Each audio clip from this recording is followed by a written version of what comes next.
अरे, तुम इतनी तेजी से बिना देखे कैसे टाइप कर लेते हो? कोई साथ बैठा है क्या? नहीं यार, अब मुझे किसी की जरूरत नहीं। मेरे पास है स्वलेखन टाइपिंग ट्यूटर। स्वलेखन, स्वलेखन। आज खुद को आजमाओ, निर्भरता की जंजीर तोड़ो। सीखो टाइपिंग स्वलेखन से, अपने हक की जंग लड़ो। मराठी, हिंदी, इंग्लिश सब एक ऐप में फ्री। 78 मजेदार लेसन्स से सीखना हुआ इजी। स्वलेखन से आपके विचार अब बने पहचान। स्वलेखन से लिखो खुद और छू लो आसमान। स्वलेखन।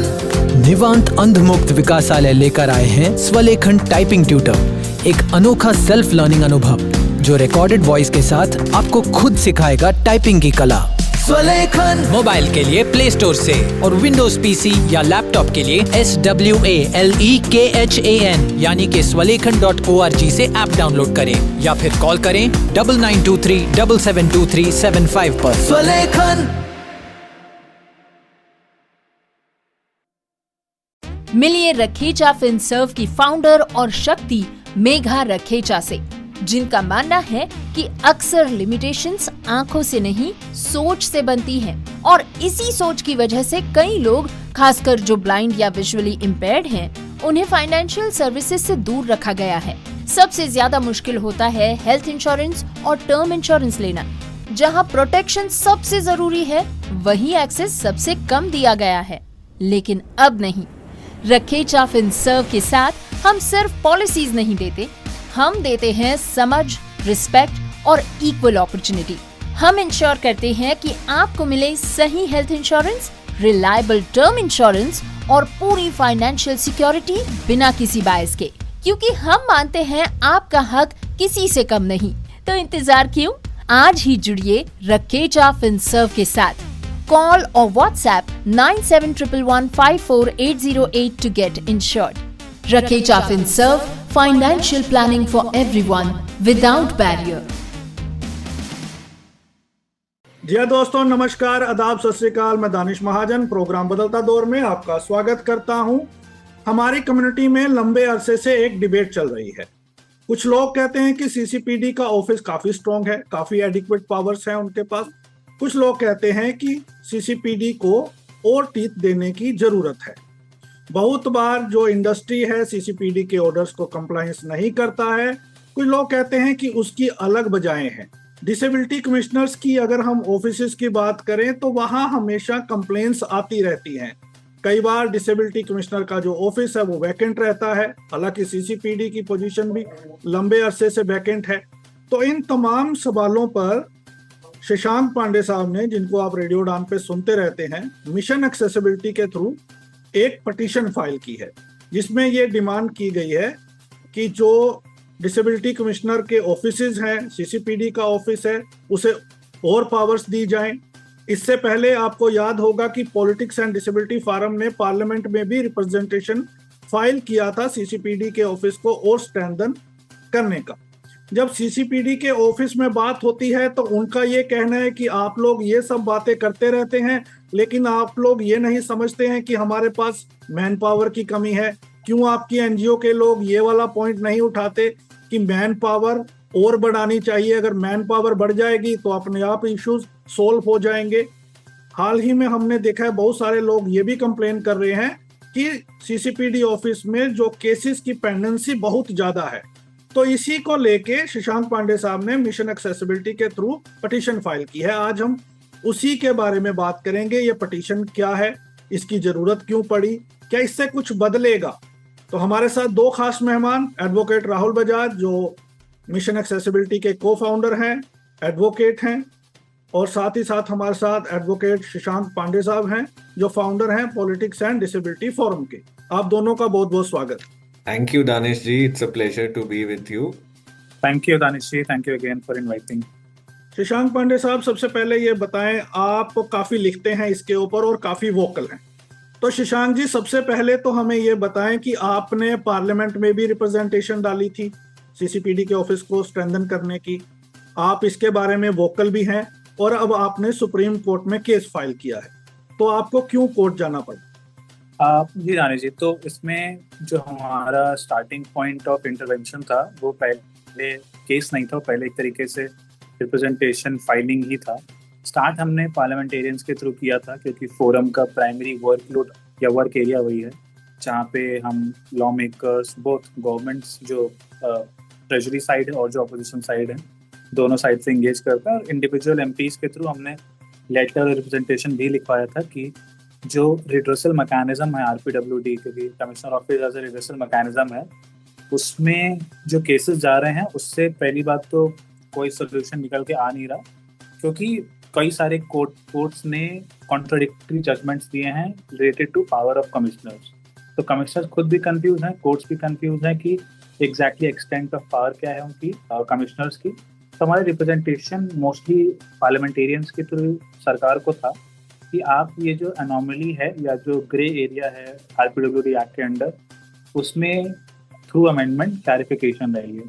तो पहला रिप्रेजेंटेशन ये था। उसके बाद एक रिप्रेजेंटेशन हमने डिपार्टमेंट ऑफ ईपीडब्ल्यूडी को भेजा था कि अगर आपके साइड से किसी फॉर्म ऑफ रूल्स या रेगुलेशन, जिसे डेलीगेटेड लेजिस्लेशन बोलते हैं, अगर कुछ इंस्ट्रूमेंट के थ्रू आप कोई क्लैरिफिकेशन इशू कर सकते हो इस चीज़ पे, तो बेटर रहेगा, लेकिन उस साइड से भी कोई एक्शन नहीं आया।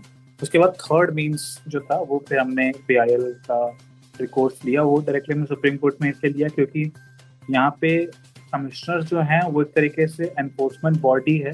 जब भी कोई राइट वायलेट हो रहे हैं as a first instance body है अंडर आरपीडब्ल्यूडी एक्ट, तो वो एक प्राइमरी ऑब्जेक्टिव था कि क्योंकि ये body directly enforcement of fundamental rights जो आरपीडब्ल्यूडी में एंश्राइंड है उसके लिए है।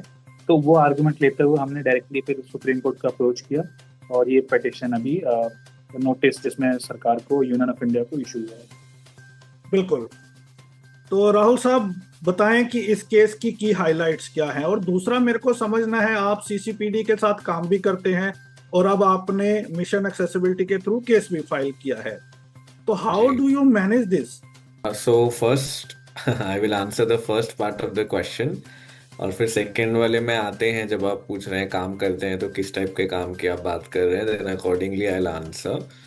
बट जो फर्स्ट पार्ट है, I would just like to clarify a couple of things जो शायद कुछ करेक्ट परसेप्शन ना हो उस बात की। कि एक तो पार्ट हो गया कि पावर्स को स्ट्रेंथन करना है, करेक्ट, इन द सेंस कि अभी जो आरपीडब्ल्यूडी एक्ट है उसमें ये कहा गया है कि the disability powers have the disability commissions have the power to give recommendations, correct, and within 3 months of a recommendation being given, the authority to whom it has been given is bound to comply. And it further says कि if you aren't complying with that recommendation within that period, then you have to give reasons for non-acceptance, or RNA for short, to the Disability Commission as well as to the aggrieved person. ये एक framework जो है ये नया है, ये 2016 act में लाया गया है। 1995 के एक्ट में ऐसा नहीं था, उसमें केवल ये था कि आप रिकमेंडेशन दोगे, whether the authority complies or not is at their discretion, and if they choose not to comply, the only option or recourse which is left to you is to then go to the High Court or the Supreme Court or to CAT and to get the recommendation enforced. But to some extent, the 2016 Act has given more teeth to the Disability Commission by saying that boss, अगर आप नहीं comply कर रहे तो आप reasons दो। और ये किसी भी और ह्यूमन राइट्स बॉडी के लिए ऐसा रिक्वायरमेंट नहीं है हमारे देश में, चाहे फिर वो नेशनल ह्यूमन राइट्स कमीशन हो, SC/ST कमीशन हो, नेशनल कमीशन फॉर वुमेन हो, एक्सेट्रा एक्सेट्रा। नाउ जो करंट फ्रेमवर्क में गैप है वो इस PIL का सब्जेक्ट मैटर नहीं है, बिकॉज PIL केवल, या फिर कोर्ट, आप केवल जो ऑलरेडी कानून में लिखा है उसकी इम्प्लीमेंटेशन कराने के लिए जा सकते हो। आप कानून में संशोधन कराने के लिए, अमेंडमेंट कराने के लिए कोर्ट नहीं जा सकते। So for example, at present यही लिखा गया है लॉ में कि वो रिकमेंडेशन देंगे, भले ही 3 महीने वाला पार्ट है, बट है वो रिकमेंडेशन ही। इट्स नॉट कि नॉर्मल हाई कोर्ट का जैसे ऑर्डर है कि वो बाइंडिंग है कि उसमें रीजन मतलब उसमें आपको कोई रूम ही नहीं है कि आप बोल सको मैं क्यों कंप्लाई नहीं करूंगा, आपको करना ही है, राइट। एंड अगर आप नहीं करते तो फिर आपके अगेंस्ट कंटेम्प्ट के लिए प्रोसीडिंग्स इनिशिएट की जा सकती हैं एंड सो ऑन। उस तरीके के पावर्स नहीं दिए हैं डिसेबिलिटी कमीशन को, जो लोग बोलते हैं मैं भी मानता हूं कि देने चाहिए, जो आपने भी डिस्कशन की थी अनावरण जी और दारियाल जी के साथ जब ये बात निकली थी। और ये हमने रिप्रेजेंटेशन में भी कहा है, दो रिप्रेजेंटेशन शशांक ने जिनकी बात कही। बट अभी हमने कोर्ट के पर्सपेक्टिव से एक थोड़ी सी रीवर्क की अपनी स्ट्रेटेजी। तो अब हम 3-4 मुद्दों को सामने लाए हैं। पहला तो ये कि एग्जिस्टिंग स्टैट्यूट में ऐसा दिया गया है कि अगर वो रिकमेंडेशन, अगर कोई भी इंफॉर्मेशन जो डिसेबिलिटी कमीशन मांग रहा है वो नहीं दे रही दूसरी पार्टी, तो उन पे फाइन लग सकता है 25,000 का for the first contravention and thereafter 1,000 rupees a day. तो एक तो ये हो गया, अगर वो लोग आरएनए नहीं दे रहे तो आप ये कर सकते हो। और दूसरा सेक्शन 89 है जो कहता है कि अगर एक्ट के प्रोविजंस कॉन्ट्रावीन हो रहे हैं तो फर्स्ट केस में 10,000 का फाइन एंड सब्सिक्वेंट केसेस में 50,000 से 5 लाख का फाइन कैन बी इम्पोज्ड। और आज तक केवल एक ही बार हुआ है ये, वो डिजिटल एक्सेस वाले केसेस में जब मिस्टर अग्रवाल एक्टिंग सीसीपीडी थे तब, उसके अलावा नहीं हुआ है। So our first point was, एक डॉक्टर सत्येंद्र सिंह ने भी पीआईएल की है 2024 में, उसमें गवर्नमेंट का जो डेटा आया है उनके काउंटर एफिडेविट में, उसमें ये पाया गया है कि केवल 10 से 15% केसेस में जहां रिकमेंडेशंस दी जाती है और इनसे कंप्लायंस नहीं होती, क्या ये रीजंस फॉर नॉन एक्सेप्टेंस ये लोग दे रहे हैं respondent authorities, which they are bound to give. तो इन द सेंस कि वो ना वो लोग कंप्लाई कर रहे हैं और ना ही वो लोग ना कंप्लाई करने के लिए रीजंस दे रहे हैं, राइट। सो इस सिचुएशन में the RPWD Act does not render the Disability Commission powerless to do something about it. It does give them the power to impose fines, but practically they are not enforcing it. They are not applying those fines. They are not imposing those fines, right?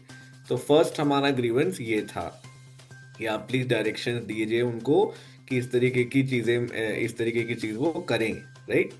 दूसरा, what you very pertinently pointed out, that look, the counter argument that gets made is that we don't have adequate manpower or resources, right? तो वो भी हमने उस पर पूरा study किया। For example Chandigarh commissioner के पास एक ही अभी स्टाफ मेंबर है, और भी हर कमीशन में जो एक बेसिक रिक्वायरमेंट होता है गवर्नमेंट ऑफिस में, एक लोअर डिविजनल क्लर्क हो, अपर डिविजनल क्लर्क हो, लीगल कंसल्टेंट हो, एक दो अकाउंटेंट हो, ये नहीं है। मोर ओवर रादर उनके पास वेबसाइट्स भी नहीं है। जैसे 20 कमीशन ऐसे पाए हमने जिनकी वेबसाइट ही नहीं है, और केवल 4 कमीशन ऐसे हैं। हरियाणा का है जहाँ तो वैसे कमिश्नर ही नहीं है अभी, बट हरियाणा का एक है और 2-3 और थे जिसमें पब्लिक ग्रीवेंस पोर्टल है कि जहाँ पे जाकर के ऑनलाइन आप कंप्लेंट कर सकते हो। बाकी जगहों पे वैसा भी नहीं है। तो ऑल दीज एंड हाँ, one more thing, advisory committees होनी चाहिए उनके पास। ये सीसीपीडी के पास एक 11 मेंबर की कमेटी और एससीपीडीज के पास 5 मेंबर की कमेटी, डोमेन एक्सपर्ट्स जो डिसेबिलिटी में उनको सॉर्ट ऑफ गाइड कर पाए कि सर ये चीज़ आप टेकअप करिए, मैडम वो चीज़ टेकअप करिए। जैसे कि जब रंजन मुखर्जी थे दिल्ली के कमिश्नर, तो डॉक्टर सत्येंद्र सिंह वगैरह उनकी कमेटी में थे जो काफ़ी एक्टिव थी उस टाइम पे, सुभाष वशिष्ठ वगैरह भी थे। So now but at present none of the commissions have an active advisory committee. So all these shortfalls have been pointed out in the PIL for the court to issue guidelines on the recommendation aspect, and दूसरे वाले में एक audit independent court commission करे third party से, which should kind of see where the gaps are and independently recommend what needs to be done, and then the court should encourage the government to take the requisite steps, financial and otherwise, to take the corrective measures. तो ये हो गया पहला part आपके सवाल का। अब दूसरे पार्ट पे आते हैं जो आप कह रहे हैं कि सीसीपीडी के साथ काम भी कर रहे हो एंड केस भी किया। तो इसमें एक क्लैरिफिकेशन मैं आपसे जानना चाहूंगा कि काम आप किस टाइप के काम की बात कर रहे हो? I think you were associated with the CCPD to advise them on certain things. Correct. तो वो हमारी जो पार्टनरशिप थी उनके साथ वो जून टू नवंबर 2025 के बीच में थी, to provide them legal research and assistance associated with that, to say that look, and that was also because ultimately our effort has to be to ensure that the existing mechanism is functioning better. तो उस time पे mister Agarwal जब थे तो he had a very positive outlook towards involving NGOs also. तो उनका ये था कि हर एरिया में डोमेन एक्सपर्ट्स को इन्वॉल्व किया जाए, and law and grievance redressal में हम एक डोमेन एक्सपर्ट हैं डिसेबिलिटी राइट्स के, तो हमें इन्वॉल्व किया गया था that look you assist the CCPD office in better discharge of their functions. काम अल्टीमेटली उन्हीं को करना है, but you can provide them assistance in drafting, research, etc. Now, that partnership A was only for a period of 6 months and it expired in November 2025. That arrangement was not renewed thereafter. So that is one part. Second is that, all of these points are again aimed at ensuring implementation of what is already there in the statute. So there's nothing adversarial about it. तो ये बात है। बिल्कुल, लेकिन you need skill for doing such things. आपने ये जो portal वाला इशू उठाया, आपको याद होगा कि ये पर्पल फेस्ट में जब मिशन एक्सेसिबिलिटी का इवेंट हुआ था तो उसमें मैंने बहुत वाइब्रेंटली ये इशू उठाया था कि फोन नंबर चलते नहीं हैं, वेबसाइट्स है नहीं, कईयों के तो 50-50 साल पुराने फोन नंबर दिए हुए हैं। करेक्ट। शशांक साहब, अब हमें थोड़ा सा और इस समझाएं। एक तो जैसे राहुल साहब ने कहा कि अभी 3-4 चीजों पे आपने फोकस किया है कि कोर्ट अमेंडमेंट तो नहीं करवा सकता है, लेकिन इस जो पावर्स आरपीडी एक्ट में लिखी हैं उस पे ही क्लैरिटी चाहिए। तो क्या आपको लगता है कि इस पिटीशन के बाद क्या क्या बदलेगा पर्सन्स विद डिसेबिलिटीज के लिए? देखिए, क्या बदलेगा ये तो हमें नहीं पता, क्योंकि हम जो ऑलरेडी एग्जिस्टिंग मैकेनिज्म है उसी को स्ट्रेंथन और क्लैरिफिकेशन मांग रहे हैं कोर्ट से। तो जैसे जो राहुल ने बताया that you have to follow up with the recommendation of the commissioner in 3 months। Government की खुद का डेटा है, and apart from doctor Satendra के काउंटर एफिडेविट में जो उन्होंने रिप्लाई किया, there was another reply by the government in the parliament, जो जिसमें उन्होंने 2020 से 2023 के बीच का डेटा दिया है, तो लगभग 4 साल का डेटा है। उसमें उन्होंने मेंशन किया कि CCPD issued close to 520 such recommendations, और उसमें मैक्सिमम मिनिस्ट्री ऑफ रेलवे के अगेंस्ट थी, आई थिंक 20-25% थी, एंड उसमें से around 27 to 28% were the only recommendation जिस पे कोई एक्शन या कुछ फॉलोअप हुआ था। उसका मतलब ये नहीं कि एक्शन या रिजॉल्व हो गया था, उस पर कुछ एक्शन हुआ था, बट बाकी जो रिकमेंडेशन कमिश्नर ने भेजी थी उस पर कोई रिस्पॉन्स भी नहीं आया था। और बड़ा इंटरेस्टिंग, उसमें एक पैरा खुद भी गवर्नमेंट का ही लिखा हुआ था, एकदम एंड ऑफ जो रिस्पॉन्स उन्होंने पार्लियामेंट में दिया था, उसमें लिखा था कि we don't know how to compel the ministries to act और रिप्लाई। तो ये गवर्नमेंट का खुद का एडमिशन है। अब ये उनको क्यों लगा, बिकॉज ऑलरेडी आरपीडब्ल्यूडी में एक तरीके से या तो वो खुद कंफ्यूज हैं कि हम कंपेल भी नहीं कर सकते, या इस चीज़ में कंफ्यूज है कि शायद कमिश्नर का जुरिस्डिक्शन नहीं है कंपेल करना। तो ये जो एक तरीके से अनसर्टेनिटी है डिपार्टमेंट की खुद की, to what extent commissioners can operate, एक वो क्लैरिफिकेशन हमें चाहिए ताकि डिपार्टमेंट खुद भी श्योर हो कि अगर कोई मिनिस्ट्री या डिपार्टमेंट आरपी डिसेबिलिटी या पर्सन विद डिसेबिलिटी के अगेंस्ट किसी फॉर्म ऑफ डिस्क्रिमिनेशन कर रहा है, ब्रीच ऑफ राइट हो रहा है, तो उन्हें पता है कि commissioner has a power to issue a mandate even against if it includes ministry of defence और मिनिस्ट्री ऑफ फाइनेंस, बिकॉज वो एक तरीके से बड़े स्ट्रॉन्ग डिपार्टमेंट या मिनिस्ट्रीज मानी जाती हैं, इंक्लूडिंग होम डिपार्टमेंट। तो वहाँ पे एक क्लैरिटी, एक तरीके से होपफुली वहाँ से क्लैरिटी आएगी। सेकेंड थिंग इज कि जो पावर ऑफ कमिश्नर्स है उसको एक जिसे हम बोलते हैं, बहुत सारे जजमेंट्स में सुप्रीम कोर्ट में और बाकी कोर्ट्स में भी, स्पेशली सुप्रीम कोर्ट में कुछ गाइडिंग प्रिंसिपल और मैंडेटरी इंस्ट्रक्शंस इशू किए हैं वेरी रिसेंटली, जहाँ पे उन्होंने डिजिटल एंड फाइनेंशियल एक्सेसिबिलिटी के लिए भी कुछ गाइडिंग इंस्ट्रूमेंट या प्रिंसिपल्स और रिकमेंडेशन इशू की थी। तो वो इशू शायद अगर कोर्ट को लगता है हमारे आर्गुमेंट उतने स्ट्रॉन्ग हुए और अगर वो इशू करते हैं तो एक तरीके से एक ब्रॉड फ्रेमवर्क निकल के आएगा जिसके अंडर ये डिसाइड होगा कि किस एक्सटेंट तक रिड्रेसल मैकेनिज्म के पार कमिश्नर के पास है, किस एक्सटेंट तक वो जा सकते हैं without breaching into civil court, because हमारा वो इंटेंशन नहीं है कि कमिश्नर की पावर इतनी ज़्यादा बढ़ जाए कि किसी और कोर्ट की पावर में वो इंफ्रिंज करें। बट वो डिमार्केशन बहुत इंपॉर्टेंट है, ताकि जो पेटिशनर हैं या जो जिनके भी राइट वायलेट हो रहे हैं उनको क्लैरिफिकेशन हो कि which is the appropriate body to go to. Because जो फंडामेंटल प्रिंसिपल होता है कि राइट इज जो आपको राइट मिला है, it is as much effective as it can be implemented. अगर वो इम्प्लीमेंटेबल राइट नहीं है then it's close to negligible. तो फिलहाल सिचुएशन यही है कि in a lot of situation अगर for example ministry of railway में स्टेशन या कई सारी ट्रेनों में अगर स्पेशल बोगी नहीं है पर्सन विद डिसेबिलिटीज़ के लिए, और सीसीपीडी या कमिश्नर ने इशू किया हुआ है कि हमें आपसे रिप्लाई चाहिए कि आपकी इन प्रोमिनेंट रूट्स पे जहाँ पे सबसे ज़्यादा ट्रैफिक होता है उस पर क्यों नहीं है, and ministry of railway just decides to not reply और नॉट एक्नॉलेज द रिजल्ट, तो वहाँ पे जो इंडिविजुअल है उसको आइडिया नहीं कि वो किस जुरिस्डिक्शन में जाके अपील करे, वेदर बिकॉज अगर वो देख रहे हैं कि कमिश्नर ने लिखा कोई रिस्पॉन्स नहीं आया, then from next time he will not approach the commissioner, he will go to other domain and other court.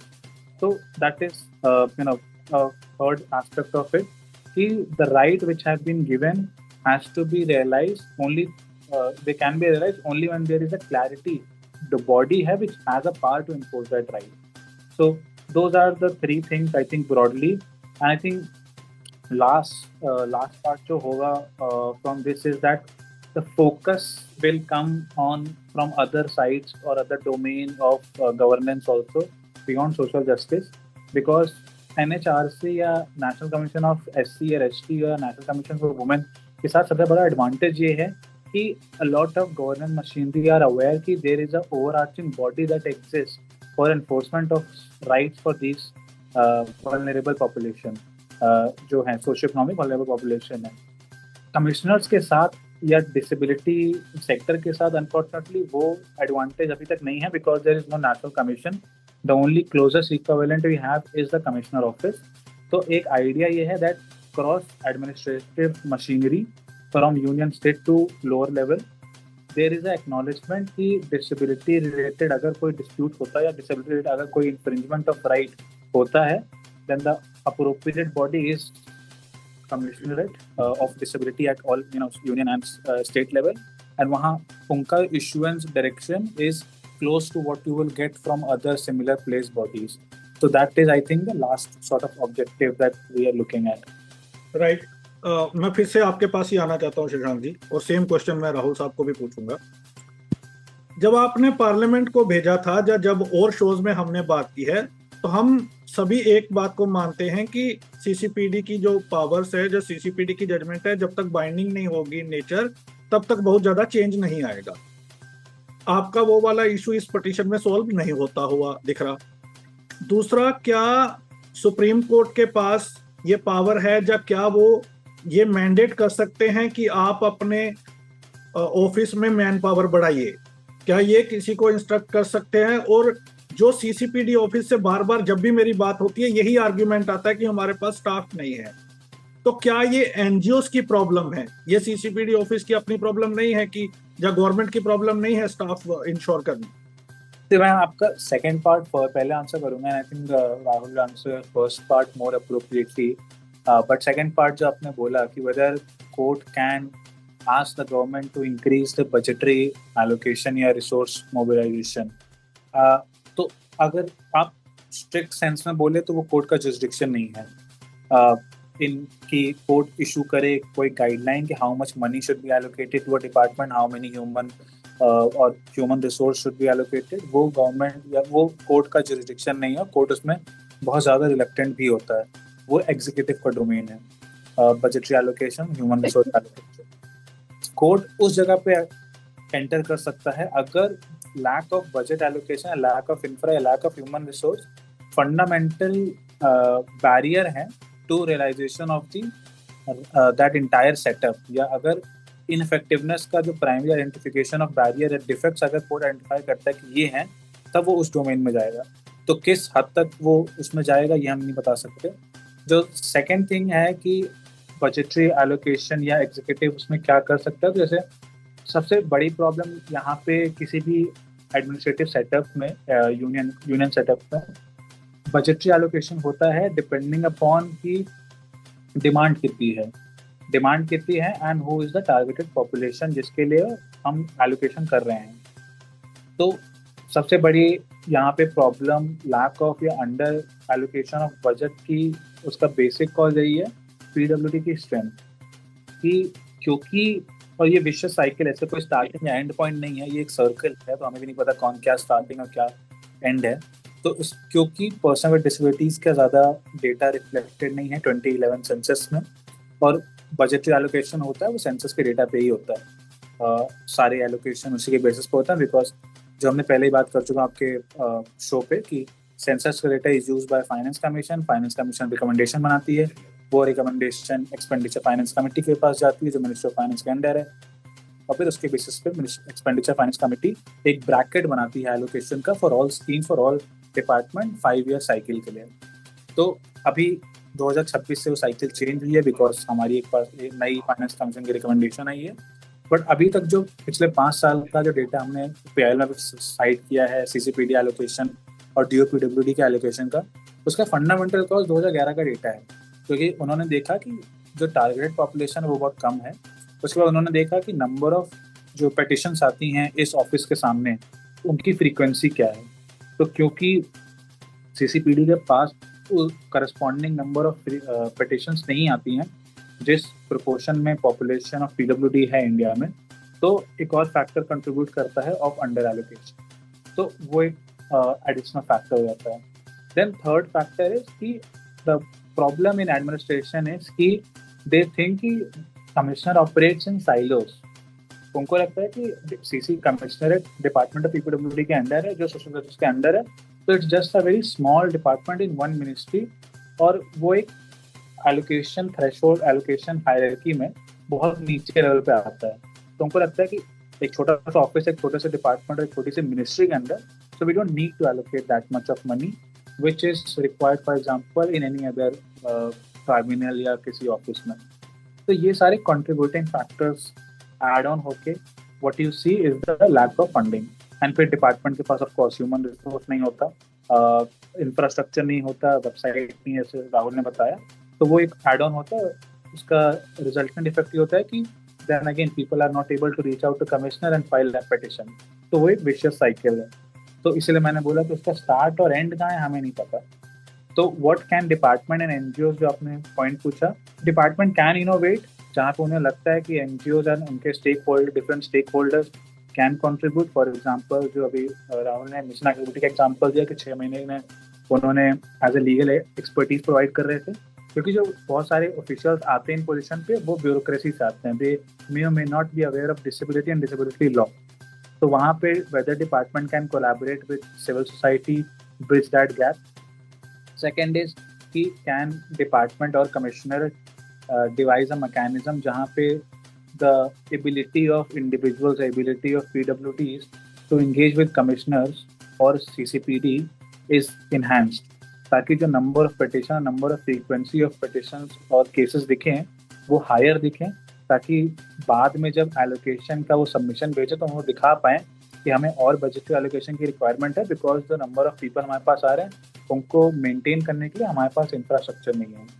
So that can again be where NGOs can play a significant role. And the third is of course जो बहुत सारे NGOs think कि commissioners से engage, they're still not engaging on a lot of issues because they think कि the courts are a better alternative. So बहुत सारे issues ऐसे भी rise होते हैं, जैसे आप example thalassemia patient या hemophilia का, wherein there is a blood defect issue. तो आप देखोगे mostly these issues never come before commissioner. They do come in mainstream media, they become a political issue, but they never come before commissioner.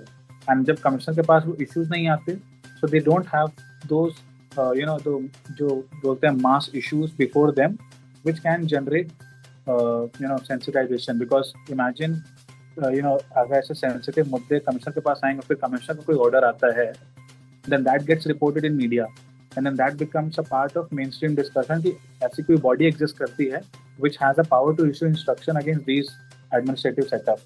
So that is again a third domain where NGOs can engage. बिल्कुल, राहुल जी, तो एक binding in nature वाला सवाल मैंने पूछा था, उस पे मैं आपकी राय चाहूंगा। दूसरा, ये बताएं कि थोड़ी क्लैरिटी के लिए हमारे लिसनर्स के लिए, जो बड़े बड़े आप अभी तक हमने इश्यूज देखे हैं, एक, बहुत सारे ऑफिस में डिसेबिलिटी कमिश्नर्स ही नहीं है। जी दूसरा, बहुत जगह पे एडिशनल चार्ज दिया जाता है। तीसरा, बहुत कमिश्नर्स के पास वेबसाइट्स ही नहीं है, जैसा आपने इस पिटीशन में मेंशन किया। चौथा, बहुत सारे लोग ऑर्डर्स को कंप्लायंस नहीं करते हैं। राइट तो इस पिटीशन के माध्यम से किन किन चीजों को हम हल करने की कोशिश कर रहे हैं? Right, sir. So, to respond to your question on the binding nature of the Commission's recommendations, I would say yes and no in terms of your question कि इससे क्या will we get there or not? Yes, because to some extent we will be able to get there in the sense कि अगर commission जो अपने powers हैं sections 89 and 93 वाले वो यूटिलाइज करना शुरू करे in a more aggressive and effective manner in cases of non compliance, I am quite confident that we will see improved outcomes. जैसे कि शशांक ने जो भी इलस्ट्रेशंस दिए हैं कि कोई रिप्लाई नहीं दे रहा है, तो अगर आप उस पर 25,000 का फाइन लगाओ, अगर वो 3-4 बार रिमाइंडर के बाद भी नहीं दे रहा है, और ये कहो कि उसके बाद हर रोज 1,000 रुपए का लगेगा, then they will be bound to comply. Same is the case कि अगर उनका रिप्लाई कोई ऐसा है और हियरिंग के बाद भी ये पाया जाता है that they are altogether making a submission which is contrary to the act, they are found to be not in compliance with the act over a period of time, so then section 89 वाला provision utilize किया जा सकता है to impose penalties on them। तो अगर ये effectively utilize किया जाएगा, I'm not saying that in every case where there is non-compliance, there will be, we will see that compliance will happen, but in many cases we will. देखो, complete compliance तो normal courts में भी नहीं होता है. They also need to then initiate proceedings for contempt, and all kinds of drama happens even in high courts and Supreme Court to ensure compliance. But yes, they definitely have more power, so therefore they are taken more seriously. So we will be able to take a major step in that direction, where these provisions utilized more effectively. एक तो वो part हो गया। दूसरा जो आपका है उसका ऐसा है कि there are 2 cases which are ongoing actually। एक तो ये शशांक पांडे का केस है जिसकी आज हम बात कर रहे हैं, और एक जिस पे आपने अमर के साथ भी डिस्कशन की हुई है, जो रटूरी वाले मैटर में हमने अमर के नाम पे एप्लीकेशन लगाई थी, जिसकी फरवरी में हियरिंग हुई थी, अभी जुलाई में होनी है। तो कुछ इश्यूज उसके थ्रू हम टैकल कर रहे हैं, कुछ इश्यूज इसके थ्रू टैकल कर रहे हैं। I just indicate to you 3 issues ऐसे हैं जो हमने वो रटूरी वाले मैटर में टैकल करने की कोशिश की है। Number 1, ensuring that the commissions have a separate and independent charge। ये additional चार्ज वाला मैकेनिज्म जो है ये बंद कर दिया जाए। सेंट्रल लेवल पे तो आरपीडब्ल्यूडी रूल्स में क्लियरली बोला है कि अगर कोई गवर्नमेंट सर्वेंट डिसेबिलिटी सीसीपीडी का रोल ले लेता है तो they must resign from there government post. Clearly लिखा है रूल 330(3) आरपीडब्ल्यूडी रूल्स में, जो फर्स्ट नोट है उसमें ये चीज दी गई है। But to date that has not happened, and 2019 से लेकर के अभी तक there hasn't been a full-time CCPD, and I'll come to what the government says about it, why there isn't, but वो बात की I'll just in 2 minutes I'll come to that। तो पहला पार्ट तो ये है, और स्टेट्स में भी ये प्रॉब्लम है एडिशनल चार्ज की, तो हमने कहा है कि सेपरेट एंड इंडिपेंडेंट दिया जाए। दूसरा हमने ये कहा है that wherever the vacancies are there in the post of disability commission don't need to be filled, जैसे कि दिल्ली, राजस्थान, हरियाणा में है। एंड नंबर 3 इज कि जो पेनाल्टी अगर वो इम्पोज कर भी लेते हैं तो उनको रिकवर करने का पावर, मतलब प्रोविजन नहीं दिया है कि कैसे करोगे। जो जैसे डिजिटल एक्सेस वाले केस में पाया गया, where some establishment simply did not pay. तो ये 3 एस्पेक्ट्स हम उस केस में टैकल कर रहे हैं जिसमें गवर्नमेंट को कहा था कि इसको देखो और जुलाई में वापस आओ। तो इसलिए हमने फिर से वो यहाँ पे बताया तो है इस केस में भी शशांक के कि ये प्रॉब्लम्स हैं, बट हमने रिलीफ्स नहीं मांगे हैं ताकि ओवरलैप ना हो। शशांक के केस में जो हमने रिलीफ्स मांगे हैं वो जस्ट टू रीइटरेट, एक तो ये है कि डायरेक्शंस इशू किए जाएं 89 और 93 सेक्शंस के इफेक्टिव यूटिलाइजेशन के लिए जब नॉन कंप्लायंस हो रहा है तो। नंबर 2, वेबसाइट्स और पब्लिक ग्रीवेंस पोर्टल्स सब कमीशंस बनाए। नंबर 3, जो सीसीपीडी में एक एडिशनल कमिश्नर की 2 होने चाहिए एक्चुअली। अभी वैसे मिस्टर गोविंदराज एक हैं, वैसे ही एक और होना चाहिए, तो वो दूसरी पोस्ट भरी जाए ऐसा हमने कहा है। बिकॉज अगर वो सीसीपीडी में आप देखोगे तो it's suppose to be 3 member body overall, एक full time CCPD and 2 additional commissioners. तो हमने कहा what is suppose to be 3 member panel has been reduced to just 1 member body अभी के लिए, जो मिस्टर गोविंदराज है। एंड उसके बाद नंबर 4, एडवाइजरी कमिटीज बनाए जाए, सारे डिसेबिलिटी कमीशन के अपॉइंट किए जाए। नंबर 5, ऑडिट इंडिपेंडेंट कराया जाए और उसके बेसिस पे जो भी रिकमेंडेशन है उनको इम्प्लीमेंट कराया जाए। Now in terms of your question also what you asked Shashank की, look, can the courts insist that so much, so x amount of money must be allocated and so on, so they cannot, of course, but ये audit करा के उससे क्या recommendations हैं वो फिर government को बोलना कि इन पे एक्ट करो। ये चीज जो अच्छे जजेस होते हैं, जो प्रोएक्टिव जजेस होते हैं इस एरिया में, वो ये चीज करते हैं। जैसे फॉर एग्जांपल सुनंदा भंडारे फाउंडेशन के केस में उन्होंने 8 NLUs को ये काम दिया है कि आप कॉग्निटिव डिसेबिलिटी जो है उनके लिए जो सेंटर है, जैसे आशा किरण वगैरह इंसिडेंट हुआ था उसके इन लाइट ऑफ दैट, कि आप वहाँ पे जाके देखो और क्या प्रॉब्लम है, अकॉर्डिंगली रिकमेंडेशंस दो। और अब रिसेंटली उन्होंने ये भी कहा है कि इम्प्लीमेंटेशन RPWD एक्ट का ट्रैक करो, नंबर 1। नंबर 2, राटूरी के केस में जो CDS centre for disability studies NALSAR को ये दायित्व दिया था कि आप एक्सेसिबिलिटी पे रिपोर्ट लाओ। So the courts do commission these audits and then based on that they do give guidelines, ऐसा नहीं है नहीं देते हैं। So that is what we are trying to push for in this matter. बिल्कुल, चलिए देखते हैं कि होपफुली कुछ अच्छा आए और डायरेक्शंस आए। जो ग्रे एरिया बना हुआ है, क्योंकि ये भी हमने देखा है कि गोवा जो डिसेबिलिटी कमिश्नर है, या दिल्ली के कुछ 1-2 केस है जहां पे कोर्ट ने कहा है कि सीसीपीडी और डिसेबिलिटी कमिश्नर के पास पावर ही नहीं है, फिर उसके लिए भी हमें जाना पड़ा। तो ये बहुत ही बड़ा ग्रे एरिया है कि आखिर सीसीपीडी की पावर कौन से एरियाज में है, नहीं है, कौन कंप्लाई करेगा, नहीं। तो होपफुली इससे डायरेक्शन आएगी तो चीजें चेंज होंगी। कुछ और शशांक जी, क्लोजिंग कमेंट्स आपके? इसको तो ट्रैक करते रहेंगे, अभी तो बहुत इनिशियल स्टेज पे है, तो जैसे जैसे डेवलपमेंट होगी तो हम लिसनर्स को बताएंगे क्या निकल के आया। लेकिन फिर से लास्ट में मैं एक सवाल आप दोनों से पूछना चाहता हूँ हमारे लिसनर्स के लिए, and I would request you to be honest with the listeners. One, क्या ये हमारी जिम्मेवारी है कि मैन पावर के लिए आवाज उठाना, ये तो इतनी इंपॉर्टेंट पोजीशन है सीसीपीडी की, तो गवर्नमेंट को इंश्योर करना चाहिए, और डिपार्टमेंट अब तो बहुत एक्टिव है, DPWD, उनको इंश्योर करना चाहिए कि प्रॉपर रिक्रूटमेंट हो। उन्हीं के ऑफिस में रिक्रूटमेंट नहीं है, क्या ये भी NGOs का काम रह गया है? दूसरा, शशांक जी, जैसे अलग अलग टॉपिक पे अलग अलग बात करते हैं हम लोग, तो क्या माना जाए, disability commissioner offices, CCPD offices are really effective for us? इस पे Rahul, you want to go first? Sure, I mean, तो you are absolutely right. जो first part आपने बोला है that it is not our obligation. The government across the board, और इसमें states का भी रोल है because SCPDs में भी बहुत issues हैं, CCPD में तो है ही। So all of them need to sort of become proactive on this issue, but वो तो होने से रहा। I mean in the sense, 1-2 अच्छे ब्यूरोक्रेट होने से पूरा मैकेनिज्म बदलेगा ऐसा तो होता नहीं है, प्रैक्टिकली स्पीकिंग। वो कोई है 1-2 साल के लिए, फिर नहीं है।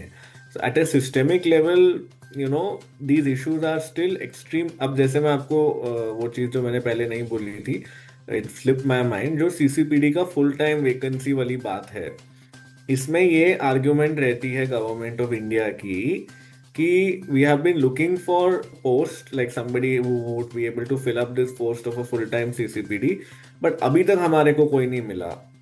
Now, is this practically possible that in a country of 1.4 billion people for 7 years you have not been? ऐसा क्या खास है CCPD में, when we have 1000 high court judges in the country, thousands and thousands of district court judges? So what is so special about a CCPD post that आपको 7 साल से मिल नहीं पाया है कोई? The fact of the matter is it is a low priority item. DPWD में 2 अच्छे bureaucrat होने से पूरा गवर्नमेंट का आउटलुक तो नहीं बदलता, and this is not a partisan issue, I am saying across political parties and across governments, this is a low priority item. The fact बिल्कुल। of the matter is that, so which is why courts का जो counter majoritarian role बोला जाता है कि you know for within the political process और the normal governance processes उन्हीं लोगों के नीड्स को प्रायोरिटाइज किया जाएगा who are larger in number. So then if you are minority community जो which is contrary to the majority, counter majoritarian, वो courts का रोल होता है that they need to kind of step in and say, look, you're ignoring the needs of this segment of the population, so you please take corrective steps, and which is what needs to be done. Now, in terms of are the disability commissions effective currently? No, many of them are not effective, either totally ineffective or only to some extent effective, right? But we need to change things, because ordinary courts may be एक matter आपको लगाना पड़ेगा तो उसके लिए कितनी खज्जल खवारी करनी पड़ती है जो कोई एवरेज इंसान नहीं कर सकता. फीस तो चलो एक बार के लिए आपको लीगल एड से लॉयर मिल भी जाएगा, बट उस जज के सामने जहाँ 200-250, यहाँ दिल्ली वगैरह में तो तब भी चलो प्रायोरिटी हियरिंग हो जाती है, बट बाकी कोर्ट्स में तो मैटर्स ही नहीं पहुँचते. So when we have a specialised mechanism that ideally 80% cases should get resolve there only, but it's not happening, so which is what is sought to be addressed. जी पांडे साहब. जी जाने आई मीन आई थिंक जो आपने पूछा कि whether it's a responsibility of NGO, ideally no governance issue है जो कि उन्होंने बताया, बिकॉज एनजीओ का रोल वहाँ आता है जहाँ पे there is something which has been undertaken and it's not being done properly. वहाँ पे प्रेशर ग्रुप यूजुअली अप्लाई होते हैं. NGOs cannot force a government to act on something which they are bound to act. So, for example, अगर appointment of CCPD appointment of commissioner है, वो statutory obligation, administrative obligation होती है. वहाँ पे NGOs का रोल आना ही नहीं चाहिए, बिकॉज लीगल रिस्पॉन्सिबिलिटी एग्जिस्ट करती है गवर्नमेंट की. सो वहाँ पे दैट इज वेरी क्लियर कि रोल नहीं है. मूविंग बियॉन्ड फ्रॉम देयर कि उसके बाद हाँ एंगेजमेंट, क्योंकि सिविल सोसाइटी आज भी जो एनजीओज या डीपीओज हैं, they are more in connect with PWDs than commissioner या गवर्नमेंट. तो ट्रस्ट फैक्टर जो है, I think a lot of NGOs या DPOs still have a trust deficit when it comes to commissionerate office, PWD commissioner office. तो that is something जो उन्हें first they have to reduce for themselves, and then also persuade the audience या population जहाँ पे वो काम करते हैं कि this is a very effective institute to get your query or get your issues resolved. So that is another facet of it. उसके अलावा as mentioned कि so a lot of bureaucrats जो आते हैं DOPWD में especially, they come for a very short time, especially the bureaucrat the senior position. For example, the current additional secretary who is very proactive, I think her tenure is ending somewhere in November, unless and until it extended by the department, or she may be called to her home cadre before that also. That is also a possibility that exists. So the entire department cannot be dependent on some very passionate or proactive secretary or additional secretary or joint secretary coming to the department and taking the recourse or solution. So जो इतने साल से fundamentally that characteristics of disability as a universal identity वो imbibe अभी तक department में खुद भी नहीं हुई है. That is one thing which has been a limitation across official. And the other thing at the commissionerate level, especially state commissionerate level, is कि state commissioner for PWD is not looked as a appointment which someone wants to come to. It's usually looked at कि आपको किसी अच्छे department से एक तरीके से जिसे बोलते हैं punishment posting. The department of the department and even the commissionerate जो भी ब्यूरोक्रेट्स आते हैं, these are looked at as a punishment posting when it comes to other जो comparative sense में जो बाकी departments है, that is finance, other revenue extensive departments. तो उस sense में I think that is again one of a major factor why you won't see a lot of engagement by a lot of bureaucrats here at state commissioner level या state level पे, because वहाँ पे उनका incentive नहीं है, and because it comes with a punishment posting presumption, so they think there isn't much to do, and they are just waiting for their next appointment. So that is another a very systematic issue, which is not a domain of this PIL. This is more of an administrative and एक तरीके से cultural issue. So yeah, that is something which has been there, and वहाँ पे again role of civil society is more important than courts. बिल्कुल। इस show के बाद बहुत सारे लोगों के कमेंट आने वाले हैं आपको, और दोनों चीजें हैं। एक चीज तो हमें माननी पड़ेगी कि ये सबसे इजीएस्ट वे है पर्सन्स विद डिसेबिलिटीज के लिए कंप्लेन फाइल करने के लिए। जैसे राहुल साहब ने बताया खुद ही कि कोर्ट में जाना हर किसी के लिए आसान नहीं है। यहाँ आप पोर्टल से कंप्लेन कर सकते हो, ईमेल से कंप्लेन कर सकते हो। तो हमारा मकसद यही है कि इसको थोड़ा और वाइब्रेंट बनाया जाए, इफेक्टिव बनाया जाए, ताकि लोगों को जस्टिस मिले क्विकली और लोगों को समझ आए कि आप सीसीपीडी के या डिसेबिलिटी कमिश्नर्स के जो ऑर्डर हैं उन्हें इग्नोर नहीं कर सकते। तो you will be hold accountable. You know what this petition means. तो होपफुली कुछ डायरेक्शंस आएंगी, चीजें बदलेंगी। थैंक यू सो मच आप दोनों का। एक चीज मैं और कहूंगा, जब आप बोल रहे थे ना कि ये सरकार की जिम्मेवारी नहीं होती क्या, so there are many commissioners because they are all known to us ultimately and we kind of work with them across the country. So they also say in private, you know, कि ये portal बनाने का या website बनाने का ये चल रहा है, ये फाइलों में अटका हुआ है, it keeps going from one file to the other, but अगर सुप्रीम कोर्ट से डायरेक्शन आ जाए तो things can get expedited and it can move at a faster pace. So that is how it is, you know, a lot of things in this country, especially in this sector, only move forward when there is judicial intervention. बिल्कुल। आज से 3-4 साल पहले मुझे बहुत सारे phone आते थे लोगों के, और ये आप लोगों के लिए कॉम्प्लीमेंट है। तो वो पहले कहते थे कि हमें पता नहीं है कि डिसेबिलिटी सेक्टर का आने वाले समय में क्या होगा, लीडरशिप दिख नहीं रही है, लेकिन आप लोगों ने जान डाल दी है और बहुत सारी रेवोल्यूशंस हो रही हैं आपके आने से। पांडे साहब के, निपुण साहब के, बहुत सारे जो यंगस्टर्स आए हैं, and thank you so much for doing that. और जिस तरह के लेवल पे आप लोग एडवोकेसी कर रहे हैं और दूसरों को करने पे मजबूर कर रहे हैं, तो उसके लिए आप लोगों को बहुत बहुत मुबारकबाद। Thank you so much for giving me time. Thank you Danish ji, thank you for having. तो लिसनर्स, आज बात की हमने एडवोकेट राहुल बजाज साहब और शशांक पांडे साहब से, जिन्होंने एक पिटीशन के बारे में बताया। जो पिटीशन डिमांड करती है डिसेबिलिटी कमिश्नर ऑफिसेज और सीसीपीडी ऑफिस और स्ट्रेंथन हो सके और आपको जस्टिस क्विकली मिल सके, सबके पोर्टल हो सके और क्लियर डायरेक्शंस हो, और ऑडिट की प्रक्रिया भी सीरियसली ली जाए। अगले सप्ताह मुलाकात होगी किसी और पर्सनैलिटी के साथ। दीजिए इजाजत, सुनते रहिए रेडियो उड़ान फ्लाइट ऑफ लाइफ।